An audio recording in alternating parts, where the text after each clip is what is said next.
Hi friends, ಎಲ್ಲರಿಗೂ ನಮಸ್ಕಾರ. ಮಂಜು ಗಾರ್ಡನ್ಸ್ಗೆ ಸ್ವಾಗತ. ಬಹಳ ದಿನಗಳ ನಂತರ ನಮ್ಮ ಈ ಪುಟ್ಟ ಟೆರೆಸ್ ಗಾರ್ಡನ್ನ ಅಪ್ಡೇಟ್ ಮಾಡ್ತಿದ್ದೀನಿ.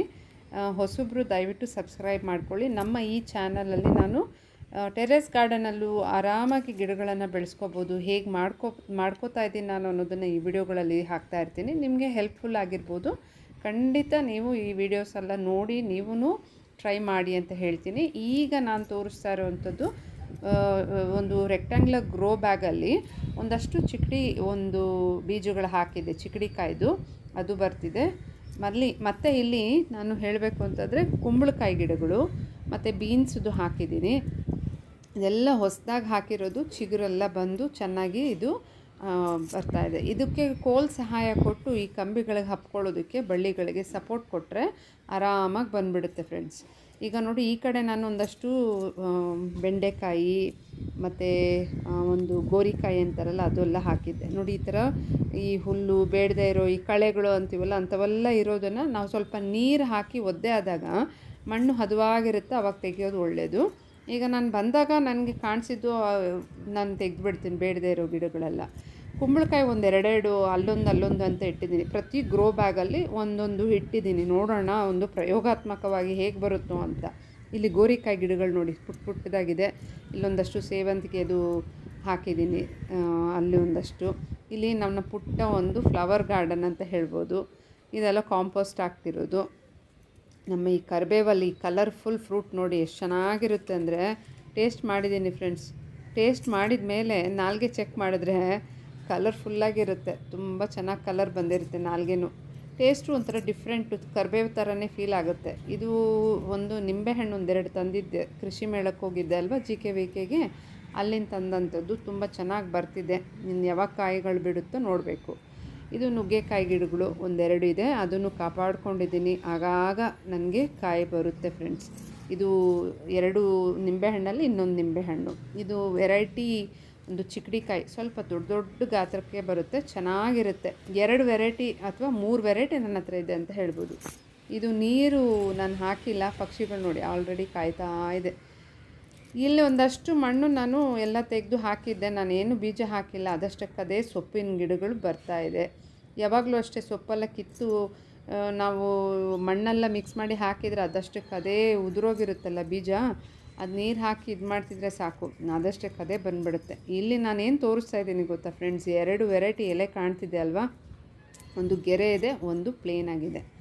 ಇದು ನನಗೆ ಏನು ಯಾವ ಗಿಡ ಅಂತಲೇ ಗೊತ್ತಾಗಲಿಲ್ಲ. ಇಲ್ಲಿ ನೋಡಿ, ಒಂದಷ್ಟು ಕಸದಿಂದ ಬಂದಿರೋದು. ಕಸ ಅಂದರೆ ಈ ರೆಕ್ಟ್ಯಾಂಗ್ಯುಲರ್ ಗ್ರೋ ಬ್ಯಾಗ್ ಒಂದು ಸೈಡಲ್ಲಿ ನಾನು ಹಸಿ ಕಸ, ಒಣ ಕಸ ಅಂತ ಹಾಕ್ಕೊಂಡು ಬಂದೆ, ಮುಚ್ಕೊಂಡು. ಅಂದರೆ ಹಸಿ ಹಾಕಿದ್ಮೇಲೆ ಸ್ವಲ್ಪ ಡ್ರೈ ವೇಸ್ಟು ಹಾಕೋದು, ಈ ರೀತಿ. ಈ ಜಾಗದಲ್ಲಿ ನನಗೆ 2 ವೆರೈಟಿ ಆಫ್ ಈ ಪ್ಲಾಂಟ್ಸ್, ಅಂದರೆ 2 ಬಳ್ಳಿ ಗಿಡಗಳು ಬಂತು. ಈಗ ನನಗೆ ಏನು ಅಂತಂದರೆ, ನನಗೆ ಹೊಸ ಅನುಭವ ಅಲ್ವಾ. ಇಲ್ಲಿ ನೋಡ್ತಾ ಇದ್ದೀರಾ, ಪುಟ್ಟದಾಗಿ ಏನೋ ಬಂದಿದೆ. ಇದನ್ನು ನೋಡಿ ತೊಂಡೆಕಾಯಿ ಇರ್ಬೋದೇನೋ ಅಂತ ನಾನು ಅಂದ್ಕೊಂಡೆ. ತೊಂಡೆಕಾಯಿ ಗಿಡನೂ ಆಗಿರ್ಬೋದೇನೋ ಫ್ರೆಂಡ್ಸ್, ನಿಜವಾಗ್ಲೂ ನಂಗೆ ಗೊತ್ತಿಲ್ಲ. ಬಟ್ ಆ ಬಳ್ಳಿನ ಅದು ಹಬ್ಕೊಂಡು ಹೋದ್ಮೇಲೆ ನೋಡಿ, ಅಲ್ಲಿ ಕಾಣ್ತಾ ಇದೆಯಾ, ಅದು ದೊಡ್ಡ ಗಾತ್ರದಲ್ಲಿ ಕಾಯಿ ಬಿಡ್ತು. ಇದು ಮಂಗಳೂರು ಸೌತೆ ಅಲ್ವಾ. ಆಮೇಲೆ ಅನ್ನಿಸ್ತು, ಮಂಗಳೂರು ಸೌತೆ ಇದು ಎಲೆ ಹೀಗಿರುತ್ತೆ, ಹಾಗಾದರೆ ಇದು ಯಾವುದು ಅಂತಂದರೆ ಕುಂಬಳಕಾಯಿ. ಇದು ಕುಂಬಳಕಾಯಿ ಗಿಡನೇ, ಯಾಕಂದರೆ ಇದು ಇನ್ನಷ್ಟು ಬರಬೇಕಿದೆ. ನೋಡಿ, ಈ ಥರ ಪುಟ್ಟದಾಗಿ ಬಂದಿದೆ. ನಾನು ಪುಟ್ಟದಾಗಿರೋದು ನೋಡಿ ನನಗೂ ತೊಂಡೆಕಾಯಿ ಅಂದ್ಕೊಂಡೆ, ಬಟ್ ಅಲ್ಲ, ಮಂಗಳೂರು ಸೌತೆ. ನೋಡಿ, ಗಿಡಗಳ ಒಂದು ಪರಿಚಯ ನನಗೆ ಇಲ್ಲ, ಯಾಕಂದರೆ ನಾನು ಇನ್ನೂ ಹೊಸಬ್ಳಲ್ವ, ಇದು ತಿಳ್ಕೊತಾ ಇದ್ದೀನಿ.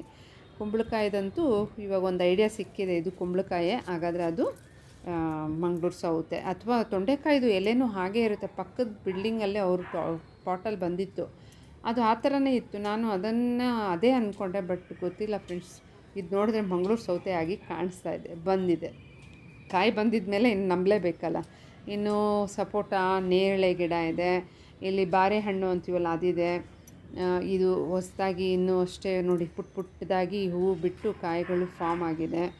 ಸಪೋಟದು ಆಗಾಗ ಸಿಕ್ಕಿದೆ ಫ್ರೆಂಡ್ಸ್. ನೇರಳೆ ಹಣ್ಣು ಅಷ್ಟೇ ಸೀಸನ್ ಬರುತ್ತೆ. ಇದು ಗೋರಂಟಿ ಗಿಡ, ಒಳ್ಳೆ ಯೂಸ್ಫುಲ್ ಅಂತ ಹೇಳ್ಬೋದು ನಮಗೆ, ಹೆನ್ನ ಥರ ಹಾಕ್ಕೊಳ್ಳೋದಕ್ಕಲ್ಲ. ಮತ್ತು ಅದು ಅಂಜೂರ ಇನ್ನೂ ಬಂದಿಲ್ಲ. ಇಲ್ಲಿ ಇನ್ನೊಂದು ವೆರೈಟಿ ಚಿಕ್ಕಡಿಕಾಯಿ, ಅಂದರೆ 3 ವೆರೈಟಿ ಇದೆ ನಮ್ಮ ಟೆರೆಸಲ್ಲಿ. ನೋಡಿದ್ರದ್ದು ಬಳ್ಳಿ ಎಲ್ಲೆಲ್ಲೋ ಹೋಗ್ತಿದ್ದಲ್ಲ. ಈ ಥರ ಎಲ್ಲ ಬಂದಾಗ ಟೆರೇಸ್ಗೆ ಸಣ್ಣ ಪುಟ್ಟ ಕೆಲಸ ಇರುತ್ತೆ. ಬೇಡದೇ ಇರೋ ಗಿಡ ತೆಗೆಯೋದು, ಬಳ್ಳಿಗಳನ್ನು ಕರೆಕ್ಟಾಗಿ ಹಬ್ಬಿಸ್ಕೋಬೇಕು. ಇಲ್ಲಾಂದರೆ ಆಮೇಲೆ ಅದನ್ನು ತೆಗೆದು ನಾವು ನಮಗೆ ಬೇಕಾದ ಇದು ಡೈರೆಕ್ಷನ್ಗೆ ಚೇಂಜ್ ಮಾಡೋಕ್ಕಾಗಲ್ಲ. ಅದು ಹೊಸದಾಗಿ ಬಂದಿರೋ ಬಳ್ಳಿನ ಆವಾಗಲೇ ನಾನು ಸ್ವಲ್ಪ ಕಂಬಿಗೆ ಸುತ್ತಿಬಿಟ್ರೆ ಅದು ಹರಡ್ಕೊಂಡು ನೀಟಾಗಿ ಬರುತ್ತೆ. ಇದು ಸ್ಟಾರ್ ಫ್ರೂಟ್, ಪುಟ್ಟು ಒಂದು ಹೂ ಬಿಟ್ಟಿದೆ, ಅದು ಕಾಯಿ ಬಿಡುತ್ತೆ. ರುದ್ರಾಕ್ಷಿ ಹೂವು ಎಷ್ಟು ಚೆನ್ನಾಗಿ ಕಾಣುತ್ತಲ್ವ. ಇಲ್ಲೊಂದಷ್ಟು ಹಾಗಲಕಾಯಿದೇನೋ ಹಾಕಿದ್ದೀನಿ, ನೋಡಬೇಕು ಯಾವ ರೀತಿ ಬರುತ್ತೆ ಅಂತ. ಇದು ನೋಡಿ, ಈ ರೀತಿ ಕಿಚನ್ ವೇಸ್ಟ್ ತಂದು ಇಲ್ಲಿ ಹಾಕಿ ಅದ್ರ ಮೇಲೆ ಈ ಥರ ರಟ್ಟು ಪೀಸಸ್ಸನ್ನು ಹಾಕಿದ್ದೀನಿ. ಬ್ರೌನ್ದು ಬರುತ್ತಲ್ಲ ರಟ್ಟುದು, ಅಂಥದ್ದನ್ನು ಹಾಕ್ಕೋಬೋದು. ಒಣ ಕಸನೇ ಹಾಕಬೇಕಂತಲ್ಲ, ಅದನ್ನು ಯೂಸ್ ಮಾಡ್ಬೋದು.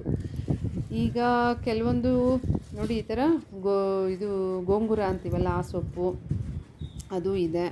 ಇನ್ನು ಈ ಒಂದು ಮಂಗಳೂರು ಸೌತೆ ಕಾಯ್ದು ಮತ್ತು ಈ ಕುಂಬಳಕಾಯಿ ನಾನು ನಿಜವಾಗ್ಲೂ ನೋಡಬೇಕು ಫ್ರೆಂಡ್ಸ್, ಹೇಗೆ ಬರುತ್ತೆ ಅನ್ನೋದು ನನಗೊಂದು ಕುತೂಹಲ ಇದೆ.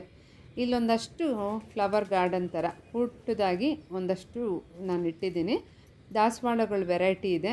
ಈ ಒಂದು ಸೇವಂತಿಗೆ ಅದು ಬಂದು ಒಂದಷ್ಟು ಅಲ್ಲಿ ಇಲ್ಲಿ ಪಾಟ್ಗಳಲ್ಲಿ ಹಾಕಿದ್ದೀನಿ. ಒಂದಷ್ಟು ಹೂವು ಬೇಕಾಗುತ್ತಲ್ಲ ನಮಗೂ ದಿನಾ ಪೂಜೆಗೆ, ಅದಕ್ಕೋಸ್ಕರ. ಮತ್ತು ಈ ಹೂಗಳೆಲ್ಲ ತುಂಬ ಚೆನ್ನಾಗಿ ಬರಬೇಕಂದ್ರೆ ಅದಕ್ಕೊಂದು ಟಿಪ್ ಇದೆ ಅಂತ ಹೇಳ್ಬೋದು. ಅದು ಹೇಗೆ ಏನು ಹಾಕ್ತೀನಿ ನಾನು ಗಿಡಗಳಿಗೆ ಅನ್ನೋದು ನೆಕ್ಸ್ಟ್ ವೀಡಿಯೋಗಳಲ್ಲಿ ನಿಮಗೆ ಖಂಡಿತ ಶೇರ್ ಮಾಡ್ತೀನಿ. ತಪ್ಪದೆ ನೋಡಿ. ಮತ್ತು ಈ ನಮ್ಮ ಪುಟ್ಟ ಟೆರೆಸ್ ಗಾರ್ಡನ್ ಹೇಗಿತ್ತು ಅನ್ನೋದನ್ನು ಕಮೆಂಟಲ್ಲಿ ತಿಳಿಸಿ. ನೆಕ್ಸ್ಟ್ ವೀಡಿಯೋದೊಂದಿಗೆ ನಿಮ್ಮೆಲ್ಲರನ್ನ ಭೇಟಿ ಆಗ್ತೀನಿ. ಅಲ್ಲಿವರೆಗೂ ಎಲ್ಲರೂ ಒಳ್ಳೆಯದಾಗಲಿ. Bye friends.